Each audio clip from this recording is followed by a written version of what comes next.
नमस्कार, दर्श न्यूज में आपका स्वागत है। मैं हूं आपके साथ विशाल। बिहार में 2 चरणों में चुनाव और मतदान होने के बाद अब देखिए सब कुछ खत्म हो गया और एग्जिट पोल भी आ गया है। ज्यादातर जो एग्जिट पोल है उसमें एनडीए की सरकार बनती हुई नजर आ रही है। महागठबंधन पीछे रह गया है। लेकिन आज हमारे साथ 2 सहयोगी बैठे हैं, दोनों के साथ चर्चा करेंगे कि क्या एग्जिट पोल सही है और कई जगहों पर हमने जाकर के ग्राउंड में रिपोर्टिंग की। हमारे साथ हमारे दाहिने में देखिए कुमार मनीष हमारे सहयोगी मौजूद है और हमारे बाएं में हमारे सीनियर पत्रकार अनुराग गोयल जी हैं। दोनों से हम जानने समझने की कोशिश करेंगे चुनाव खत्म होने के बाद जो गर्मा गर्मी देखने को मिल रही है एनडीए वर्सेस महागठबंधन में। एग्जिट पोल के जो आंकड़े बता रहे हैं सरकार एनडीए की फिर से बन रही है, लेकिन नंबर 1 कौन होगा पार्टियों में ये भी जानेंगे। और तेजस्वी यादव जो कह रहे हैं, उन्होंने प्रेस कॉन्फ्रेंस करते हुए कि 18 तारीख को ओथ लेंगे और नौकरी वाली सरकार आ रही है, इसके पीछे का राज क्या है। सबसे पहले हम शुरुआत करेंगे हमारे सीनियर जर्नलिस्ट अनुराग गोयल से। जानेंगे सर, तेजस्वी यादव ने आज प्रेस कॉन्फ्रेंस में बड़ा ऐलान कर दिया है और उन्होंने दावा कर दिया है कि 18 तारीख को ओथ लेने जा रहे हैं। किस बेसिस पर वो ओथ लेने जा रहे हैं? बिल्कुल विशाल, जो बातें निकल कर सामने आ रही हैं, जो एग्जिट पोल्स आए हैं, जो 10 एग्जिट पोल का हमने जिक्र भी किया था, कल खबरें भी दिखाई थी अपने दर्शकों को, और 10 एग्जिट पोल में 10-0 अगर यूं कहा जाए कि एक तरफा अगर है एनडीए के पक्ष में एग्जिट पोल्स जो हैं वो बता रहे हैं। कोई आंकड़ा दे रहा है, कोई 130, 140, 150, कोई तो 200 भी पार करा दे रहे हैं जी। तो खैर इन एग्जिट पोल पर कितना भरोसा किया जाए ये नहीं कहा जा सकता। एग्जैक्ट पोल का तो इंतजार करना ही होगा जी। खैर इस बीच जो है तेजस्वी यादव ने बड़ा दावा किया है। तेजस्वी यादव का जोश कहीं से कम नहीं है इन तमाम एग्जिट पोल को देखकर। हालांकि चर्चा तेज है और दावे तमाम हो रहे हैं। एनडीए के जो नेता हैं वो कह रहे हैं कि अब तेजस्वी यादव की हार तय है, 2 दिन और खुश हो लें और थोड़ा सा जो है सपने देख लें या फिर जो ख्वाबों में सरकार बना ले, क्योंकि सरकार बनने नहीं जा रही है जमीन पर। ये कहते नजर आ रहे हैं एनडीए के नेता। लेकिन आज तेजस्वी यादव सामने आए और तेजस्वी यादव ने इन तमाम एग्जिट पोल के दावों को खारिज कर दिया और कहा कि 18 तारीख को हम शपथ लेंगे, 14 तारीख को एग्जैक्ट पोल आ जाएंगे, तो दूध का दूध और पानी का पानी सब कुछ हो जाएगा विशाल।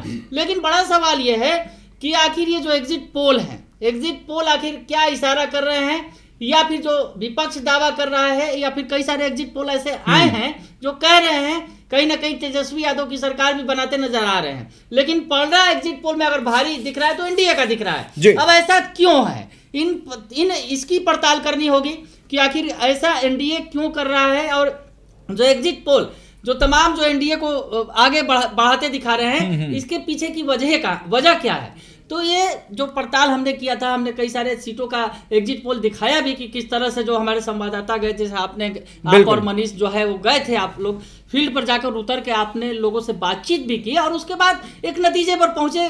हमने जो सीटों का आकलन दिखाया है और आज भी दिखाएंगे आपको, दर्शकों को बहुत सारी सीटों का आकलन बताएंगे। सभी अपने अपने लिहाज से जो है सीटों का आकलन कर रहे हैं, लेकिन समझना यह होगा कि आखिर एनडीए को बढ़त क्यों मिल रही है, ये सबसे बड़ा जो है कारण है। और इसमें सबसे बड़ी बात जो आ रही है 10,000 रुपये की, बिल्कुल 10,000। हाँ सर, इसी पर हम आएंगे, लेकिन उससे पहले देख लीजिए जिस तरीके से लगातार दावे किए गए एनडीए की तरफ से और फिर महागठबंधन की तरफ से। तेजस्वी यादव ने कहा कि हम अगर आते हैं, हमारी सरकार आती है तो हर महिला को 2,500 रुपये माई बहन मान सम्मान योजना के तहत देंगे। क्या महिलाओं ने तेजस्वी यादव पर भरोसा नहीं किया? क्या महिलाओं ने नीतीश कुमार के 10,000 रुपये पर भरोसा किया? तमाम पहलुओं को हम आज जानने समझने की कोशिश करेंगे। क्या महिलाओं ने साफ तेजस्वी यादव को नकार दिया? देखिए, साफ तौर पर अभी नकारने की बात आई कहां से है। ये तो एग्जिट पोल है, एग्जिट पोल का इंतजार तो करना ही होगा। लेकिन जिस तरह से जो एग्जिट पोल है एनडीए को बड़ा दिखा रहे हैं जी, उस आधार पर ये समझा जा सकता है। अब नीतीश कुमार की अगर बात करिए आप, तो नीतीश कुमार जो है महिलाओं के लिए ये पहले से ही काम करते रहे और सबसे बड़ा मुद्दा जो उनकी शराबबंदी का मुद्दा, ये महिलाओं के पक्ष में गया। क्योंकि जिस तरह से घर में कलह होता था शराब की वजह से, पति शराब पीकर आ गए और घर में कलह बहुत होता था, तो इससे महिलाओं को बड़ा राहत मिला। नीतीश जी कहते हैं कि महिलाओं के कहने पर ही हमने शराबबंदी की है। एक सामने महिला ने कहा भी था और नीतीश कुमार ने कहा था कि जैसे ही हम सरकार में आएंगे और शराबबंदी करेंगे, जब ये पिछली सरकार जब बनी थी और उसका नीतीश ने सरकार में आते ही शराबबंदी की। और शराबबंदी अगर यूं कहा जाए, जो नीतीश कुमार के जो चुप्पा वोटर है, चुप्पा वोटर महिलाओं को कहते हैं, कहे कि महिलाएं जो है बोलती नहीं है जी, आगे आपके सामने बोलेंगी, कुछ नहीं जाहिर नहीं करेंगी, लेकिन अंदर जाके वोट कर देंगे नीतीश कुमार बिल्कुल। Silent और voter है वो। नीतीश कुमार के पक्ष में महिला वोटर भले ही तेजस्वी 2500 का दावा कर रहे हैं, भले ही तेजस्वी कह रहे हैं कि हम आते ही 30,000 रुपये देंगे, लेकिन वो दावा कर रहे हैं, वो वादा कर रहे हैं और यहाँ सरकार दे दी है। जो अब तेजस्वी कहते भी रहे कि हम योजनाएं बना रहे हैं और सरकार उस पर जो है डिलीवर हो अमल कर चुका है वो। डिलीवर हो चुका। देखिए इसमें काफी मायने रखता है ये कि आप वादा कर रहे हैं और हमने कर दिया, जी। तो ये जो सामने दिखता है। और 10,000 रुपये जो नीतीश कुमार ने आखिरी वक्त में महिलाओं को दिए कि जिस तरह से कि आपको रोजगार करना है 10,000 रुपये से, और उसके बाद अगर आप रोजगार खड़ा कर लेती हैं तो आपको 2 लाख रुपए और देंगे। तो कहीं ना कहीं ये बड़ी जो योजना है ये काम कर गई। और आपको समझना होगा कि जो कई सारी जो सरकारें बनी पिछले, जो बीजेपी की सरकार, अगर मध्य प्रदेश की बात करें, महाराष्ट्र की बात करें, उन सब जगहों पर लाडली बहन योजना की जो योजना चलाई गई थी काफी कारगर साबित हुई थी। और बिहार में भी अगर कहा जाए उसी तर्ज पर जो है बीजेपी की सरकार ने, एनडीए की सरकार ने ये योजना चलाई। और अगर यूं कहा जाए कि 10,000 रुपए दे रहे थे तो उस पर आरोप लग रहा था कि घूस दे रहे हैं आप। सरकारी घूस के तौर पर कह रहे थे कि सरकारी घूस दिया गया है, लेकिन इस बार अगर हम आंकड़ों की बात करें तो महिलाओं ने बम्पर वोटिंग की है पुरुषों की तुलना में। पुरुष देखिए इस बार पूरे दोनों चरण में 62.80% वोटिंग किया है। तो महिलाओं ने 71.60% फीसदी है, वही 8.8% जो है ज्यादा है। तो ये जो 8% का बढ़ोतरी है, क्या इसी ओर इशारा कर रहा है सर? सबसे बड़ी बात, इस बढ़ोतरी को भी हमें समझना होगा, थोड़ा कुछ अलग चश्मे से भी देखना पड़ेगा कि आखिर बढ़ोतरी क्यों हुई है। जी। महिलाओं का उत्साह दिखा है, महिला वोटर ज्यादा निकली हैं, ये तो आप आंकड़े बता ही रहे हैं। जी। लगभग 9%, अगर पुरुषों के हाँ। मुकाबले कहा जाए लगभग 9% ज्यादा महिलाओं ने 8.8 है, लगभग 9%। लगभग 9% जो है महिलाओं ने वोट किया। हम्म। अब ये पक्ष में किसके जाएगा? दावा तो विपक्ष कर रहा है कि ये एंटी इनकम्बेंसी है, बिल्कुल। यानी जो सरकार के खिलाफ जो है लोगों में गुस्सा है। हालांकि देखिए गुस्सा की कोई जमीनी वजह जो है तुरंत तत्कालिक तौर पर नजर नहीं आ रही है। नीतीश कुमार को ठीक है? लेकर के ज्यादा गुस्सा जमीन पर दिखता नहीं है, नहीं जनता दिखता में। है। देखिए आप अगर बात करेंगे तो नीतीश कुमार के 20 साल के काम का जिक्र होता है तो नीतीश कुमार ने ये किया वो किया, ये बातें महिलाओं के लिए जो कुछ किया, तो सीधी तौर पर अगर कहा जाए तो नीतीश सरकार के लिए गुस्सा नहीं दिखता है जनता के मन में। कहीं ना कहीं एक इस बार अगर यूं कहा जाए कि नीतीश कुमार को लेकर कहा जा रहा है कि एक तरह से उनकी फेयरवेल जीत होने वाली है, यानी अब नीतीश कुमार की आखिरी पारी होगी, इसलिए उनको जिता दो और बढ़िया से जिताकर उनको एक फेयरवेल सरकार बनाओ, एक फेयरवेल सरकार। जी। तो ये बातें हुई हैं। और सबसे बड़ी बात है जो महिलाओं के लिए उन्होंने किया है, पंचायतों में आरक्षण दिया जी। और जो नौकरियों में आरक्षण दिया, तो इसका जो है दूरगामी असर होता रहा है। बिल्कुल। और शराबबंदी ये भी प्लस रहा, महिलाओं के पक्ष में रहा। जी। शराबबंदी का असर कहीं ना कहीं महिलाओं को ज्यादा इसका फायदा मिला है, ये तो आप महसूस कर सकते हैं। जी। तो ये बातें हुई। और अब तेजस्वी यादव आ रहे हैं, तो तेजस्वी यादव ने वादा कर दिया कि हम 30,000 देंगे और महिलाओं के लिए ये करेंगे। और सबसे बड़ी बात जो तेजस्वी यादव ने दावा किया कि हर घर में एक नौकरी देंगे, जी। हर घर में एक सरकारी नौकरी देंगे। बिल्कुल। ये इस पर जो है ना बड़ा सवाल खड़ा हो गया विशाल, और ये कहीं ना कहीं सवालों के घेरे में महागठबंधन को खड़ा कर दिया इसने कि पॉसिबल कैसे हो सकता है आखिर ये? पॉसिबल कैसे हो सकता है? एक आंकड़ा निकाला गया, डाटा निकाला गया जानकारों के द्वारा कि 2 से 2.5 करोड़ जो है घर होंगे वैसे, घर है जहां पर सरकारी नौकरी देनी पड़ेगी आपको। अब आप नौकरी अगर देते हैं सभी जगह तो पैसा कहां से लाएंगे? बिल्कुल। पैसा आपका 3,000 करोड़ या 3,500 करोड़ का बजट तो है। बिहार का बजट भी नहीं है। 3 लाख करोड़ है शायद, क्या मैं नहीं जानता हूं पूरी तरह से। तो खैर इसमें अगर आप देते हैं नौकरी, सरकारी नौकरी, तो आपको बजट डबल चाहिए, बिल्कुल पैसे आपको डबल है। अब इसका जवाब महागठबंधन के नेता दे नहीं पा रहे हैं कि आखिर आप पैसे कहां से बढ़ा देंगे, आखिर आपका आमदनी कहां से बढ़ जाएगी? आमदनी का कोई तो स्रोत होगा, सरकारी नौकरी देने का कोई तो जरिया होगा। इस बात पर स्पष्ट तौर पे कोई नहीं बता सका, चाहे तेजस्वी हो या फिर मुकेश सहनी महागठबंधन के नेता हो, उन्होंने क्लियर हाँ। नहीं किया है कि किस तरीके से नौकरी देंगे। वो फंसते फंसाते नहीं, किसी तरीके से बच करके निकलने की कोशिश कर रहे थे। कहते थे कि जब हम 17 महीने की सरकार में आए तो नीतीश कुमार उसके पहले कहते थे कि बाप के घर से नौकरी लाओगे। तो वो अगर कहा जाए कि 10 लाख नौकरी और 10 लाख रोजगार का वादा था, तो ऐसे में नीतीश कुमार ने उस आंकड़े को पार किया और 50 लाख तक चला गया। उनका जो दावा है कि 12 लाख हमने सरकारी नौकरी दी है और 38 लाख जो है रोजगार दे दिए हैं, तो 50 लाख कर दिया है और इस आंकड़े को 1 करोड़ करेंगे। बिल्कुल। तो उसमें रोजगार भी शामिल है, नौकरी भी शामिल है। केवल सरकारी नौकरी का दावा कहीं ना कहीं ये जो है लोगों को लग रहा है कि कहीं ना कहीं ये जो बुलावा है, छलावा है, ये शायद लगा होगा युवाओं को कि तेजस्वी दावा कर रहे हैं, वादा कर रहे हैं, तो उस पर थोड़ा सा क्लियरिटी करें कि क्या है, आखिर कैसे देंगे, कहां से इतनी आमदनी लाएंगे सरकार में। और अगर यूं कहा जाए कि अभी ही अगर नौकरियां दी गई हैं तो सरकार पर आर्थिक बोझ बढ़ा है, बड़े पैमाने पर शिक्षकों की बहाली हुई जी। है, बड़े पैमाने पर पुलिस में बहाली हुई जी। है, तो आखिर उनको आप वेतन देंगे? वेतन अभी भी समय पर नहीं मिलता है। नहीं। मिसाल जमीनी हकीकत यह है, बहुत सारे जिलों में समय पर आता है, पर ज्यादातर जिलों को इंतजार करना पड़ता है, 2-2 महीने, 3-3 महीने, 4-4 महीने वेतन मिलने में समय लगता है। तो ऐसे में जमीनी हकीकत कुछ और है, दावा आप कुछ और करेंगे, तो शायद ये लगा हो युवाओं को कि यह हवाई दावा है, बिल्कुल, और इसका भी असर पड़ा।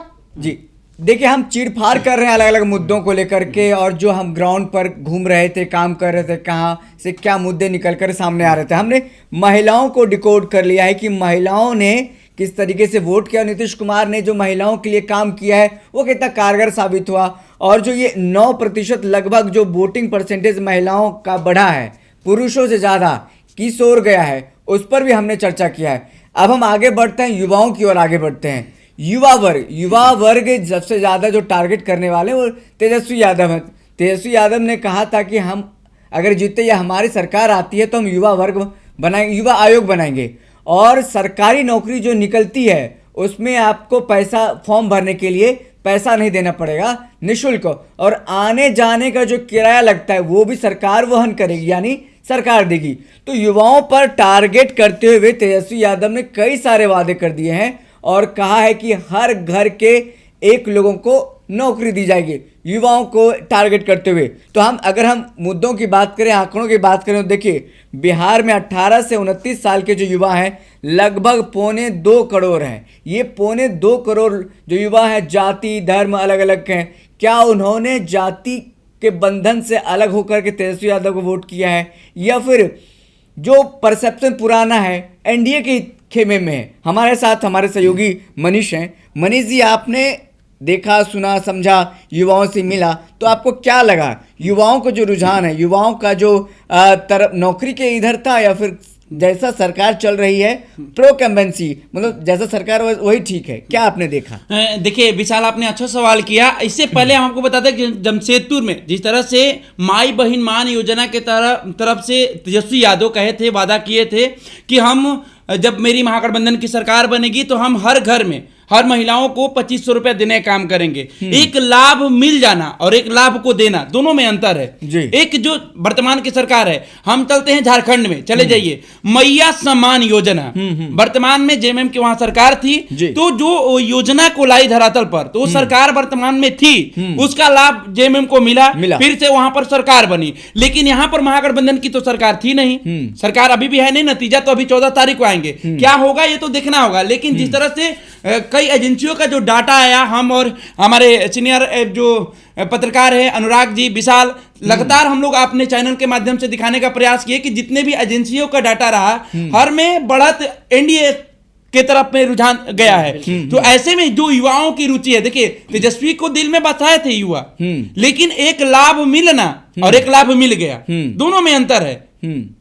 तेजस्वी यादव के जो वादा था कि हम हर घर में, जब महागठबंधन की सरकार बनेगी तो हर घर में एक नौकरी देने का काम करेंगे, उस पर सवाल उठा था, उस पर भी हम लोग अभी चर्चा कर रहे थे। हम लोग खबरों को चीड़-फाड़ करने आए हैं, तो बात समझिए, तेजस्वी यादव वादा किए, ठीक है, अपने हिसाब से किए। तेजस्वी यादव कहते हैं, जब एनडीए के नेताओं ने उनसे सवाल किया कि पैसा कहां से आएगा, तो उसका जवाब तेजस्वी यादव 17 महीना के शासनकाल में दिए कि उस समय भी नीतीश कुमार कह रहे थे कि पैसा कहां से लाओगे, अपने बाप घर से लाओगे। तो तेजस्वी यादव कह रहे कि हमने 5 लाख शिक्षकों को चाहे रोजगार देने का काम किया, लेकिन ये नौकरी देना और पैसा लाना कहां से बजट आएगा, इस चीज को महागठबंधन ने भजा नहीं पाया, उसको मैंने व्याख्या नहीं कर पाया कि हाँ भाई जब महागठबंधन की सरकार बनेगी तो नौकरी ऐसे होगा और पैसा ऐसे आएगा। तो इस चीज को लोग क्लियर नहीं कर पाया, जिसका भुगतान भुगतना पड़ सकता है एनडीए को। हालांकि तेजस्वी यादव धरातल पर इस बार भी काफी जम के मेहनत की है, अभी भी वादा कर रहे हैं कि देखिए 18 तारीख को अभी देखिए प्रेस कॉन्फ्रेंस करने के बाद उनका अभी भी जो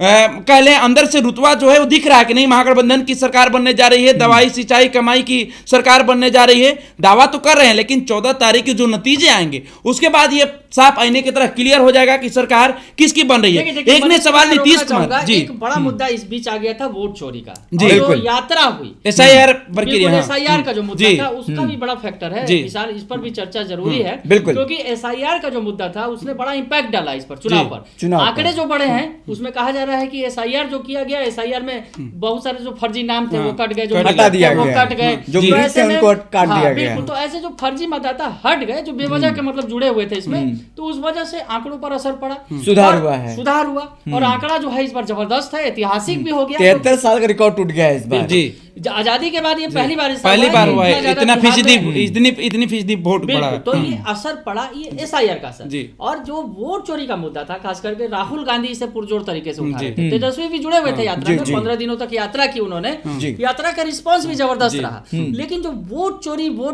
चोरी अगर जिसको कहा जाए, लेकिन वोट चोरी धरातल पर जो है नजर नहीं आया। नजर सबसे नहीं बड़ी बात है कि ये मामला गया सुप्रीम कोर्ट में सुनवाई हुई, एक बार नहीं कम से कम 10 बार सुनवाई जी, हुई, और 10 बार सुनवाई के बाद नतीजा ये निकला कि आधार कार्ड को कंपलसरी कर दिया गया, 11वें के बजाय 12वां डाटा डाटा। तो सबसे बड़ी सफलता महागठबंधन की ये रही कि आधार शामिल हो गया, और आधार शामिल होने के बाद कहीं ना कहीं ये मामला शांत पड़ गया, अगर यूं कहा जाए ठंडा पड़ गया। वोट चोरी और जिस तरह से जो कहा जा रहा था कि भाई उनके पास दस्तावेज नहीं है, 11 दस्तावेज में आधार को शामिल कर दिया गया, और आधार के शामिल होते ही अगर यूं कहा जाए ये पूरा मसला ही ठंडा हो गया। राहुल गांधी कह रहे थे हम हाइड्रोजन बम फोड़ेंगे, हम और बड़ा धमाका करेंगे, लेकिन ऐसा कोई धमाका कर नहीं पाए, ऐसी कोई सबूत ला नहीं पाए। वोटर अधिकार यात्रा के बाद वैसा धमाका कुछ दिखा नहीं बिहार विधानसभा के चुनाव से पहले। जी, तो राहुल गांधी आए, यात्रा की, और उसके बाद अचानक से गायब भी हो गए, लंबे समय तक गायब हो गए। और अगर और भी हम लोग अगर अन्य पहलुओं पर भी जाएं कि आखिर महागठबंधन के अंदर आखिर क्या ऐसा हुआ, क्योंकि ये जो एग्जिट पोल जो है, एग्जिट पोल आएंगे, ठीक है, एग्जिट पोल हर बार सही नहीं होते हैं, बिल्कुल, लेकिन अगर 10 एग्जिट पोल का आप आंकड़ा दिखा रहे हैं और 10 जीरो से जिता रहे हैं एनडीए को, तो ये कोई मामूली बात नहीं है विशाल, इसको समझना होगा। क्योंकि जिस तरह से 10 जो एजेंसियों ने अलग अलग तरीके से अलग अलग अनुराग जी आपको यहाँ पर रोकना चाहेंगे, आखिर 10 एजेंसियों का जो डाटा है, ये डाटा आखिर कैसे तैयार हुआ, कैसे एजेंसी ने दावा ठोक दिया कि नहीं एनडीए की सरकार बनने जा रही है, बढ़त जो देखेंगे काफी अंतराल भी दिख रहा है, तो आप कैसे इस चीज को दर्शकों को बताएंगे? सैंपल सर्वे क्या था वो सबसे पहले जानना जरूरी है। देखिए, एक सैंपल सर्वे होता है जो अमूमन, अगर एग्जिट पोल होता है क्या है, जो पब्लिक वोट दे रही है, वोट दे के निकलती है, और उसके बाद लोगों से बातचीत किया जाता है और उनके मन को टटोलने का प्रयास किया जाता है। कुछ सीधे भी बता देते हैं कि हमने इसको दिया, कुछ टेलीफोन फिरा के बताते हैं, फोन करके भी पूछते कुछ हैं, ऑन कैमरा कुछ ऑफ कैमरा, बहुत तरीके से किया जाता है। जैसे कि हम हमारे जो संवाददाता है, हम लोग, हमारे छोटे ही संसाधन है, हम छोटे ही संसाधन में हम कई जिलों में गए और वहां से हमने जो किया, तो हमने जिलों का रिपोर्ट आपको दिखाया था। तो खैर इस तरीके से है, बड़ी बड़ी एजेंसियां जो हैं वो सैंपल सर्वे करती है, कोई 1 लाख, कोई 5 लाख, कोई 10 लाख सैंपल सर्वे जुटा लेती है, और उस आधार पर एक नतीजा निकाला जाता है, रिजल्ट निकाला जाता है। हालांकि देखिए, इस पर भी प्रामाणिकता पर सवाल खड़े होंगे, क्योंकि जिस तरह से एग्जिट पोल तो कल से शुरू हो गया, कल तो 6 बजे तक वोट ही पड़ रहे थे और लोग लाइन में लगे हुए थे, और उसके बाद आप एग्जिट पोल कर दिए, तो ये एग्जिट पोल तो हो नहीं सकता है, क्योंकि लोग लाइन में लगे ही हुए हैं। और आप जाति का भी आंकड़ा निकाल दिया, अपने धर्म का भी निकाल दिया आंकड़ा, कि हर मुद्दे, हर एजेंडे को लेकर आपने एग्जिट पोल को दिखा दिया। इस एग्जिट पोल को पूरी तरह से 100% तो खैर सही कहा ही नहीं जा सकता, और एग्जिट पोल कई बार फेल हुए। लेकिन ये भी देखने को मिल रहा है विशाल, ये आप देख सकते हैं कि इस बार वोट बैंकिंग में संधवारी भी हुई है, छोटी छोटी पार्टियां भी निकल कर उभर कर सामने आई है। जैसे बीएसपी की बात कर ले, मगध में बीएसपी अपना प्रभाव छोड़ा है, तो वहां किसको नुकसान पहुंचाया आप समझिए। बीएसपी का कोर वोटर कौन है? और बहुजन। अब बहुजन किसके साथ रहता है हमेशा, ये भी देखना, ये भी आंकड़ा मिलाना जरूरी है। जो बात बड़ी कही, देखिए दरअसल यहाँ पर अब पार्टियों की संख्या बढ़ गई, भागीदारी बढ़ गई, 2 मोर्चा था, पहले तो एनडीए और महागठबंधन की लड़ाई थी, लेकिन जनसुराज आया, ये दावा है कहीं ना कहीं जनसुराज के आने से ही वोट बैंक बढ़ा, परसेंटेज बढ़ा, क्योंकि जनसुराज जिस तरह से लोगों के बीच गई और लोगों को बीच मुद्दा जो है, एक पलायन का मुद्दा, जो बड़ा मुद्दा वो बनाया उन्होंने, तो इसका असर हुआ, लोग जो है उतरे और उन्होंने वोट किया, जनसुराज को ना करके एनडीए को वोट कर दिया। बिल्कुल, अब उनके मन में इच्छा जो भी है, लेकिन ये उनके दिल में जरूर आया कि पलायन एक बड़ा मुद्दा है, और इस बार ये भी कह सकते हैं जो छठ के बाद ये जो वोटिंग हुई, उसका भी असर पड़ा। जी, वोटिंग के परसेंटेज पर भी बात करना जरूरी है। छुट्टी पर जो लोग आए, क्या वोट देने के लिए रुक गए? उन्होंने लोकतंत्र में जो महापर्व कहा जाता है उसका सबसे बड़ा जो फर्ज है वो निभाया है, उसके बाद वोट करके गए हैं। बहुत सारे लोग बाद में भी आए हैं, मनीष विशाल, जो है जो बातें आई निकल कर सामने की, बहुत सारे लोग बाद में भी है कि वोट देने के लिए, कई पार्टियों ने बुलाया है अपने लोगों को कि चलिए वोट करने चलिए, बिहार आइए, टिकट दिया है कई पार्टियों ने। देखिए, हम लोग ने जो वोट परसेंटेज बढ़ी है उसकी फीसदी हम लोग तो बता दिए, लेकिन जो सिंधमारी हुई है, आपने कहा जनसुराज एक तरफ खड़ी हो गई है, दूसरी तरफ बीएसपी। अब बीएसपी का कोर वोटर जो है और जनसुराज किसको नुकसान पहुंचा रहा है? हालांकि सब लोग ये कहते हुए नजर आए कि जनसुराज जो है वोट कटवा पार्टी है, बीएसपी जो है वोट कटवा पार्टी है। सरकार दोनों ही गठबंधन वो बनी है। लड़ाई हाँ। लड़ी है उन्होंने, जी। कई सारी सीटों पर ऐसा आएगा दिखेगा जिसमें 25-30 हजार वोट तक भी उन्होंने हासिल किया, सही बात लेकिन है। सीटों में कन्वर्ट नहीं हो पाया। सीटों में उसका कन्वर्ट फायदा अगर यूं कहा जाए मनीष कि जिस तरह से इस बार का आंकड़ा भी बताएंगे थोड़ा, जो एग्जिट पोल है जिसमें बताया जा रहा है कि जेडीयू बड़ी पार्टी बनकर सामने बड़ी आ रही। पार्टी बनकर आएगी और जेडीयू और आरजेडी 1 या 2 नंबर पे हाँ, होंगे। 2 नंबर पे, 3 और नंबर पर बीजेपी नंबर जाने वाली। चली जाएगी नंबर 3 पर। जो आंकड़े आ रहे हैं, जो हम उस आधार पर बता रहे हैं, कोई हम लोग ये पूरा ओवरऑल नहीं बता रहे हैं, लेकिन जो आंकड़े आए हैं, जो बिल्कुल। लोगों ने एग्जिट पोल किया है, तो आखिर ऐसा क्यों हुआ? फायदा इसका हुआ 2020 को समझिए। 2020 में क्या हुआ था? चिराग अलग थे। 2020 में चिराग पासवान फैक्टर काम किया जी, था। बिल्कुल। और इसमें सीएम नीतीश कुमार की जो जेडीयू थी नंबर 3 पर चली 3 पर चली गई थी। वो बड़ा फैक्टर जी। था। इस बार कहीं ना कहीं वही फैक्टर जनसुराज, मतलब अगर कहा जाए, बन गया एनडीए के लिए। एनडीए के लिए, और नुकसान जनसुराज ने ज्यादा पहुंचाया बीजेपी को। जी। बीजेपी को नुकसान पहुंचाया, लेकिन नीतीश कुमार को उतना नुकसान नहीं पहुंचा सके। तो ऐसी स्थिति में नीतीश को फायदा हुआ है, लेकिन बीजेपी को नुकसान हो गया। मतलब आप साफ तौर से कहते हुए नजर आ रहे हैं कि जनसुराज की वजह से जो तीसरी नंबर की पार्टी भारतीय जनता पार्टी बनेगी, जैसे बीच में जेडीयू बनी थी। बिल्कुल, जो आंकड़े बता चिराग रहे वजह से, हैं, हालांकि जी। अब तो आंकड़े स्पष्ट तौर पर 14 को ही सब कुछ होगा स्पष्ट, जी। लेकिन आरजेडी और आरजेडी के लिए फिर वही हुआ है, महागठबंधन के लिए फिर वही हुआ कि कांग्रेस कमजोर कड़ी साबित हुई है। कांग्रेस 15 सीट से ज्यादा नहीं जीतती दिख रही है। पिछली बार तो नहीं जीत लिया था, उन्हें जीती थी पिछली 70 बार। सीटों पर लड़े। इस बार और कम भी होने 60 वाला है। सीटों पर लेकिन लड़े। सबसे बड़ा सवाल है कि तेजस्वी यादव इस एग्जिट पोल को मानने को तैयार नहीं है। वो भी दावा कर रहे हैं कि महागठबंधन की सरकार बनने जा रही है। देखिए मनीष, देख- देखिए मनीष, ये सियासत समझना है, होगा, सियासत हाँ, में जी। कोई कोई हार नहीं नहीं मानता चाहता है है कि हार जब तक माने रिजल्ट हम। नहीं आएंगे तब तक कोई हार नहीं मानेगा। बिल्कुल, ये तो जी। तय है। ऐसे कोई थोड़ी बोल देगा कि हमने हार स्वीकार कर लिया। जी। हार तो स्वीकार जिनकी होगी वो 14 को तो करेगा। कहीं ना कहीं तेजस्वी 14 यादव को करेगा। भरोसा है अपने मेहनत पर, अपने जनता पर, नहीं, तब ना दावा ठोक रहे हैं तेजस्वी तेजस्वी यादव ने जो मेहनत किया है वो काबिल तारीफ है। एक दिन में 19 सभा करना बस की बात नहीं है। वहीं देखिए तेजस्वी यादव जो मुद्दा उठाते रहे हैं बिहार में उद्योग का, पेपर लीक का, बेरोजगारी का, पलायन का, सरकारी नौकरी का, इस मुद्दे पर क्या युवाओं ने वोट किया कि सवाल नहीं एक किया? और बनता है। हम लोग ने चर्चा किया कि जिस तरह से एग्जिट पोल का जो डाटा तैयार हुआ, जिस तरह से आ रहा है कि जेडीयू 1 नंबर की बनेगी, राजद 2 नंबर की बनेगी, भारतीय जनता पार्टी 3 नंबर की बनेगी, तो आखिर महागठबंधन के और जो घटक दल है उनका स्ट्राइक रेट क्या रहेगा? पिछले बार लेफ्ट ने अपना अच्छा कारनामा दिखाया था, इस बार नहीं, उनका क्या जाएगा? लेफ्ट भी कमजोर हो रही है, पार्टियां भी कई- कमजोर हो रही हैं। जो माले हैं, सीपीआईएमएल का स्ट्राइक रेट ज्यादा था, लेकिन इस बार कम होने वाला है। जो कांग्रेस और दावा कर कांग्रेस रही का थी वो तो- कहां जाएंगी? कांग्रेस देखिए, अगर सीधी तौर पर कहा जाए, जो कहा जाता रहा है अक्सर कि कांग्रेस जो है बैसाखी पर ही जो है आरजेडी के बैसाखी पर चुनाव लड़ती रही है। और अपना वोट बैंक, अगर यूं कहा जाए कि तेजस्वी यादव को कांग्रेस के वोट बैंक से 1 पैसा भी फायदा नहीं हुआ, 1% भी फायदा नहीं हुआ, क्योंकि कांग्रेस का अपना वोट बैंक बचा ही नहीं है। कांग्रेस दूसरे के आधार पर, यानी तेजस्वी यादव के वोट बैंक के आधार पर जो 32% है, माई समीकरण माई अगर समीकरण, करते माई हैं, समीकरण, इम्पैक्ट रहता है अगर कहा बिल्कुल, ठीक है। जाए, तो 32% है। जनसंख्या जो जनगणना हुई थी उसके मुताबिक 32% उनका अपना अलग है, वो रहता है साथ में।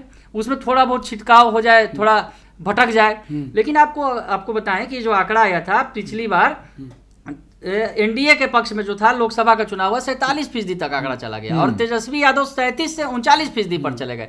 यानी डिफरेंस बढ़ गया, वो आगे बढ़ गई। जब हालांकि उसके पिछले जो विधानसभा चुनाव हुआ था उसमें आंकड़ा कम था।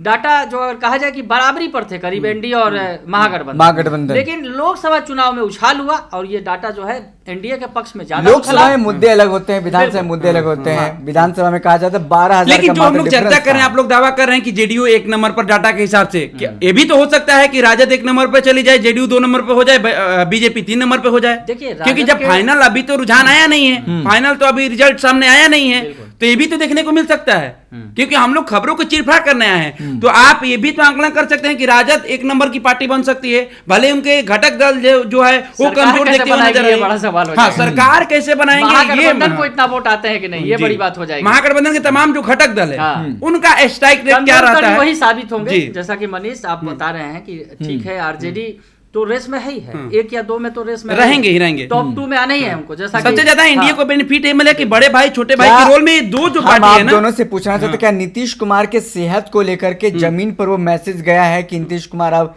ठीक नहीं है? जैसे अमित शाह ने बताया कि वो पूरा क्रोनोलॉजी समझाने लगे, प्रक्रिया समझाने लगे कि विधायक दल की बैठक होगी, उसमें फैसला होगा, मुख्यमंत्री कौन बनेगा। नहीं, ये ये सब भी बड़ा इसका फैक्टर है। खामियाजा ये सब- देखिए, ये सब- विशाल ये भी बड़ा फैक्टर है जो आप कह रहे हैं। जो अमित शाह के बयान का खामियाजा बीजेपी को बीजेपी उठाना को पड़ रहा उठाना है। है। पहले चरण में स्पष्ट नहीं किया था बीजेपी बिल्कुल। ने, और कहा था कि विधायक दल चुनेगा। अब आप नीतीश कुमार के बारे में ऐसी बात कर रहे हैं, वही जो बात 20 साल से ललन सिंह मुख्यमंत्री भी दोहरा रहे हैं। थे। उसका खमियाजा भुगतना और पड़ा। ललन सिंह भी दोहरा रहे दोहरा थे, रहे उसका थे। खामियाजा पहले चरण में बीजेपी को भुगतना पड़ा। फिर बाद में हर कोई कहने लगा। और उसके बाद नड्डा ने सफाई। विशाल, इस विधानसभा चुनाव को पूरे समीकरण को पूरा गुणागणित को समझा जाए तो देखिए, नीतीश कुमार साफ तौर से कह चुके थे कि ये मेरा आखिरी चुनाव है। वो नीतीश पिछले कुमार बार ने भी पीछे- 2020 में उन्होंने कहा नहीं, था। मगर इस बार जो कहे हैं ये मेरा आखिरी चुनाव है, हर एक सीट पर जेडीयू के जितने भी हर एक सीट है उस पर खुद मॉनिटरिंग करेंगे, और उन्होंने वो किया। आप देख लीजिए, चिराग को कमजोर करने में नीतीश कुमार का अहम रोल था। जिस तरह से सीट शेयरिंग का बंटवारा हुआ था, नीतीश जी बिल्कुल, नाराज नीतीश हुए। नाराज हो हाँ। गए थे, हाँ। तो आप ये देखिए, समीकरण को समझिए, नीतीश कुमार इस बार एकदम फुल कॉन्फिडेंट में इस मैदान में खुद उतरे उन्होंने हैं। डील किया डील इन किया चीजों है। को। सही बात है। ये जब पहले वो नीतीश कुमार भरोसा कर रहे थे अपने लोगों पर, लेकिन भरोसे पर खरे नहीं उतरे, तो नीतीश कुमार खुद से में कमान संभाला। नाराजगी हाँ। आई, उन्होंने कमान संभाला और उसके बाद तो सीन बदल गया था। बिल्कुल। तो खैर, ये जो बातें हुई हैं, अब तो कहीं ना कहीं अब तो रिजल्ट आना है, तो पीछे हो गया, छूट गया, लेकिन अब क्या होगा ये तो 14 को तो ही एक चलिए। आखिरी सवाल है चिराग पासवान का। हाँ। चिराग पासवान बहुत हवा बना रहे थे, लोकसभा में उसका 100% स्ट्राइक रेट है, और उसी बेसिस पर उन्होंने इतना सीट लिया, 29 सीट लिया है। तो क्या वो विशाल, आपने 29 पहले ही कर दिया कि लोकसभा का एजेंडा कुछ और होता है और विधानसभा का एजेंडा नहीं, कुछ और चिराग होता है। पासवान की नजर से देखे तो क्या लगता है उनको फिर से इस बार 100% स्ट्राइक रेट रहेगा? आप क्या जितना- मानते हैं? आप जो क्या एग्जिट मानते पोल हैं? आया है, जो डाटा आया है, उस हिसाब से तो चिराग पासवान 8 से 9 सीट जीत रहे हैं। 4-5 सीटों तक ही सिमटते नजर आ रहे अब हैं। समझिए, 4-5 सीटें दे रहे जी, हैं। 5 से लोग किसी जो में- डाटा तैयार हुआ है, जो हाँ। डाटा हम लोग कल बताए हैं, उसमें क्या है, 0 से 9 तक, कहीं 0 से 5 तक। तो ऐसे में स्ट्राइक रेट आप कैसे कर सकते हैं कि पूरा नहीं, वो दावा करते हैं कि हमारा 100% स्ट्राइक रेट है, उसी बेसिस पर उन्होंने टिकट लिया है।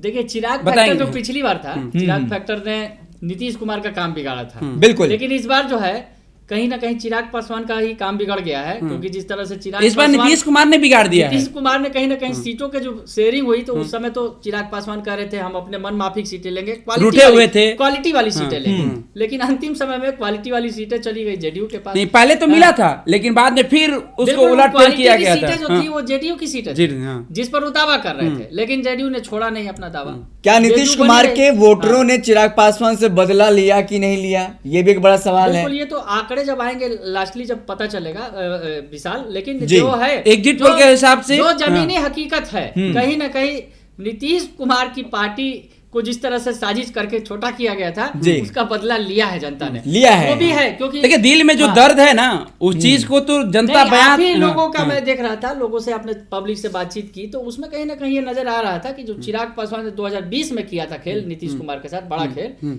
वो कहीं ना कहीं दिल में टीस थी। और एक विशाल, जो हम लोग जीरो ग्राउंड से जो हम लोग रिपोर्टिंग किया, चाहे औरंगाबाद की बात कर ले जिला की, या सासाराम जिले की बात कर ले, आप गोपालगंज की बात कर ले, वहां पासवान समाज चिराग पासवान से नाराजगी दिखा रहे थे बिल्कुल। कि ये हमारे जाति के नहीं हो सकते हैं, हमारे मसीहा नहीं हो सकते हैं। तो वो नाराजगी जो उनके समाज के लोग हैं, जो नाराजगी जता रहे थे, वो तेजस्वी यादव पर भरोसा जता रहे थे, नीतीश पर भरोसा जता रहे थे, लेकिन चिराग पासवान पर भरोसा नहीं जता रहे थे। उसका खमियाजा चिराग पासवान को इस विधानसभा में भुगतना पड़ सकता है। और जो डाटा आया है उस हिसाब से, अगर चिराग पासवान समझिए 29 सीट में अगर 9 सीट भी जीतते हैं, तो समझ लीजिए उनका जो हनुमान कहे जाते हैं, इस बार बीजेपी क्या करेगी आगे। अब तो 20 सीट हरा दे रहे हैं। जी, ये डाटा कह रहा है, ये हम नहीं डाटा हरा कह रहा है, बिल्कुल। ये डाटा एग्जिट पोल ये कह रहा है।